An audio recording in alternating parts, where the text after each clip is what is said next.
सो hi everyone, आप लोगों को फिर से एक नए वीडियो में स्वागत है। यदि आप हमारे चैनल पर नए हैं तो चैनल को सब्सक्राइब कर लीजिएगा और बेल आइकन को प्रेस कर लीजिएगा ताकि जितना भी मेरा नया वीडियो हो वो आप तक आसानी से पहुंच जाए। आज हम लोग देखने वाले हैं टॉप 10 पदार्थ के नाम और उसमें उपस्थित अम्ल के नाम। ठीक है, जो हर कंपटीशन एग्जाम हो या बोर्ड एग्जाम हो, सारा एग्जाम में ये पूछा जाता है, तो आप लोग इजीली समझ जाएंगे। वीडियो में शुरू से अंत तक बने रहिए और चैनल पर नए हैं तो चैनल को सब्सक्राइब कर लीजिए और बेल आइकन को प्रेस भी कर लीजिए। चलिए देखते हैं हम लोग कौन से पदार्थ में कौन सा अम्ल उपस्थित होता है, उसके बाद हम लोग नाम देखने वाले हैं। यहाँ पे हम 10 पदार्थ के नाम लिए हैं और उसमें जो उपस्थित अम्ल है उसका हम नाम बताते हैं और आप लोग उसको याद भी कर लीजिएगा। चलिए देखिए, सबसे पहले यहाँ पे पदार्थ के नाम में आता है संतरा या नींबू। संतरा या नींबू में कौन सा अम्ल पाया जाता है, यह हर एग्जाम में पूछा जाता है। तो देखिए, संतरा या नींबू में जो पाया जाता है वो सिट्रिक अम्ल होता है। कौन सा अम्ल होता है? तो सिट्रिक अम्ल होता है। ठीक है, याद रखिएगा कि नींबू या संतरा में सिट्रिक अम्ल पाया जाता है। उसके बाद सेकंड में आइए, सेकंड में यहाँ पे है सेब। ठीक है, सेब में कौन सा अम्ल पाया जाता है? तो सेब में पाया जाता है मैलिक अम्ल। कौन सा अम्ल पाया जाता है? तो मैलिक अम्ल पाया जाता है। ठीक है, याद आपको रखना है कि सेब में मैलिक अम्ल पाया जाता है। उसके बाद आप सेकंड पॉइंट थर्ड पे आइए। थर्ड पे है आपको इमली दिया गया है। ठीक है, तो इमली में कौन सा अम्ल पाया जाता है? तो इमली में टार्टरिक अम्ल पाया जाता है। कौन सा अम्ल पाया जाता है? तो टार्टरिक अम्ल पाया जाता है। ठीक है, ये आपको याद रखना है। उसके बाद आइए, चौथा पे आपको आया है सिरका। ठीक है, सिरका में पाया जाता है एसिटिक अम्ल। सिरका में कौन सा अम्ल पाया जाता है?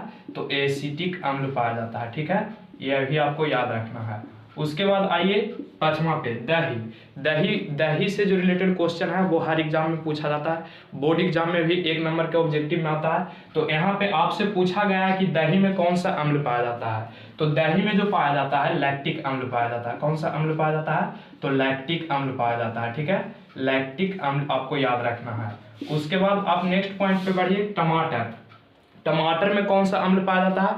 तो टमाटर में पाया जाता है ऑक्जेलिक अम्ल। ठीक है, आपको याद रखना है, ऑक्जेलिक अम्ल टमाटर में पाया जाता है। उसके बाद आप सातवां में आइए। सातवां भी बहुत महत्वपूर्ण है, ये हर एग्जाम में, कंपटीशन के एग्जाम में तो ये अवश्य मिलेगा, बोर्ड एग्जाम में भी मिलता है।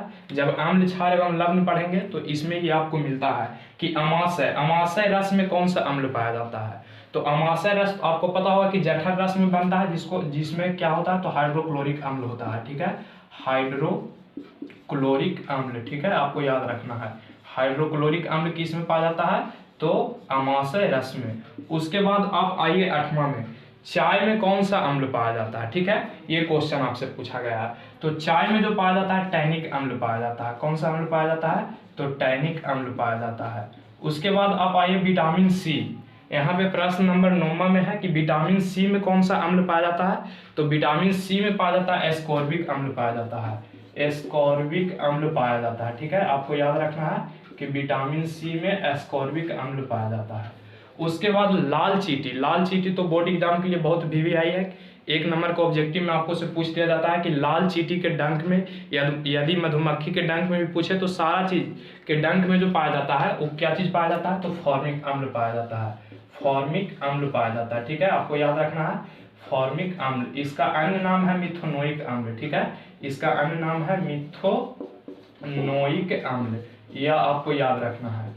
ठीक है, तो ये इतना था और इसी से हर बोर्ड एग्जाम में भी और कंपटीशन एग्जाम में भी, यानी सारे एग्जाम के लिए ये समझिए तो 10 जो है VVI है। ये इससे प्रश्न 1-2 प्रश्न बन ही जाते हैं। तो आप लोग इस वीडियो को ज़्यादा से ज़्यादा शेयर कीजिएगा और यदि अच्छा लगा होगा तो वीडियो को लाइक भी कर दीजिएगा और चैनल पे नए हैं तो चैनल को सब्सक्राइब भी कर लीजिएगा। थैंक यू, धन्यवाद।